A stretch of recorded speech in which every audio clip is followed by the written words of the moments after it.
Welcome to the Wealthy Woman's Podcast, a podcast for high-achieving women who are great at making money but struggle to build wealth. You'll learn how to take control of your money, increase your net worth, and make more. Ladies, it's time to create a life with more money and more freedom. Let's dive in. Hello, everyone. Welcome back to our wealth building series. I am so excited about today's topic because I have not really addressed this particular topic yet on the podcast, and I am happy to do it today. And this is going to be a high level overview of having multiple income streams. This is something that wealthy people do. They do not have just one source of income. They have multiple income streams, and I want you to have multiple income streams. And we're going to talk about how you can start doing that if you haven't already. But before we get started, I want to say again, happy anniversary to the Wealthy Woman's Podcast. This is our 1-year anniversary this month, and to celebrate, we are having this wealth building series, and it's also Financial Literacy Month. And so I hope your financial literacy is growing and growing because of this series. And then one final reminder, tonight at 7 p.m. Eastern Standard Time, I am hosting the final masterclass called How to Build Wealth Without Going on a Strict Budget. So if you did not join me this past weekend and you are interested in joining me live, tonight is the night. It's happening again at 7 p.m. Eastern Standard Time. It's not too late to register. You can go to the show notes or simply go to jermainefoley.com/class to join me. I would love to have you there. Okay, so today we're talking about the 7 different income streams you can choose from and have as part of your portfolio. Okay. Now, each of these are unique, but they kind of fall into one or the other bucket. So there are 2 buckets of income streams. One is active income, where you're actually working for your money. And then there's passive income, where you do very little work for the money. And so you definitely want to find a way to have some passive income. And some of these that I'm going to share with you today can totally be passive for you. And so let's go ahead and get into them. So the first type of income stream that many of us have is earned income, right? This is money that you earn from working. This can be working at a job, at a 9-to-5 in your profession. You could be a doctor, a lawyer, a real estate agent, a interior designer, a professor, a doctor, a lawyer, a nurse, a customer service professional. You could be, you name it, right? If you have your own business and you're actively working in that business, this is also considered earned income. So this is money that you earn from working. And most of us have that one covered, right?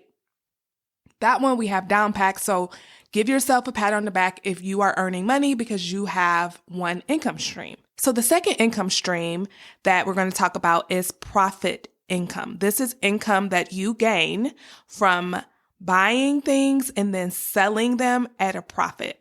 This could be a product. It could also be a service.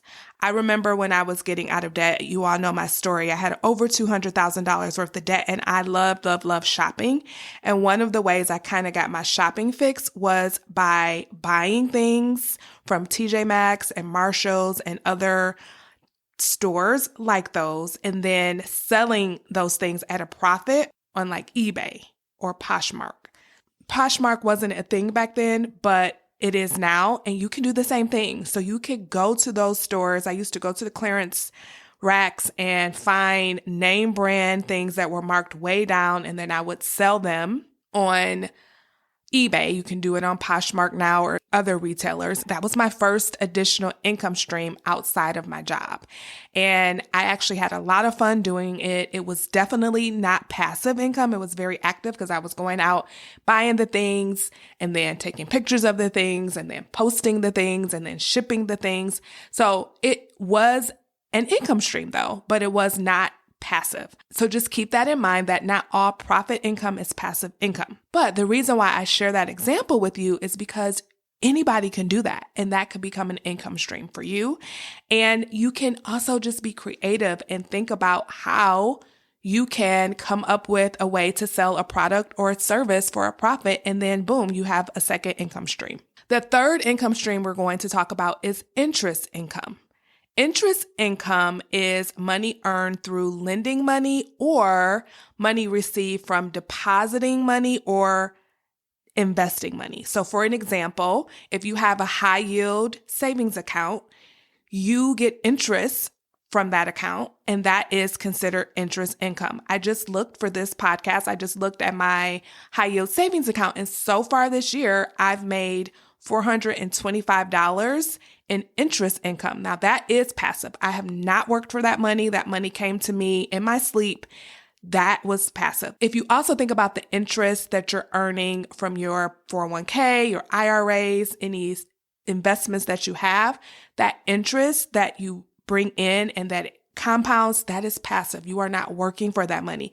Instead of you working for that money, your money is working for that money. So you're putting your dollars to work for you, and that is a great way to make money. The fourth income stream we're going to talk about today is dividend income. This is income from owning stocks. Some stocks, if you own them, will pay you a dividend. I do not have any stock that I know of that's paying me a dividend. I used to, but I sold that stock. But if you have that, that could be another income stream. Another income stream could be from capital gains income. This is when you have an asset and that asset increases in value and you sell it.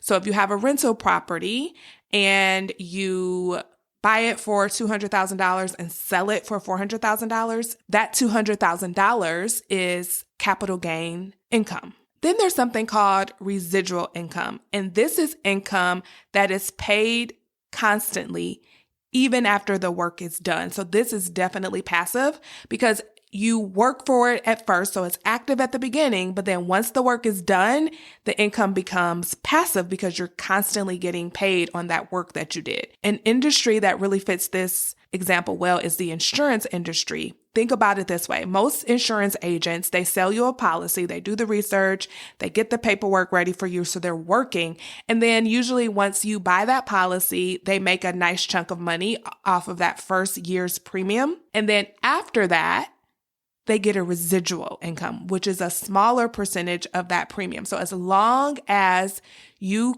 pay that premium every single year, they get a residual income from that. And I met a lady actually in my coaching certification class where years ago, she was an insurance agent. She was selling healthcare policies, and she is still making residual income from all of those policies she sold like 20 years ago. I thought that was pretty amazing because that is totally passive. She is just out enjoying life, doing her thing, and she's got that money rolling in. Another form, and the final form we're going to talk about today, is rental income. So this is income that you can get from renting out your property. This can be an Airbnb. It could be a rental property. This could even be like a syndication where you're owning just a small portion of a property. And the beautiful thing about this is that you are getting cash flow. So it's not like this investment is just sitting and compounding and you're not able to touch it. You get cash flow from having rental income. So that is another income stream. So to recap, you have earned income, profit income, interest income, dividend income, capital gains income, residual income, and then rental income. So like I said earlier, most of us have at least one of these. I would love for every one of us to have at least three. And then once you have three, figure out your fourth one. So I'll tell you what mine are right now. So I have earned income, I have profit income, I have interest income, and I need to figure out my fourth one. So yeah, that is where I am, but I want all of us to have at least three and then start really thinking about, okay, what can be my fourth one?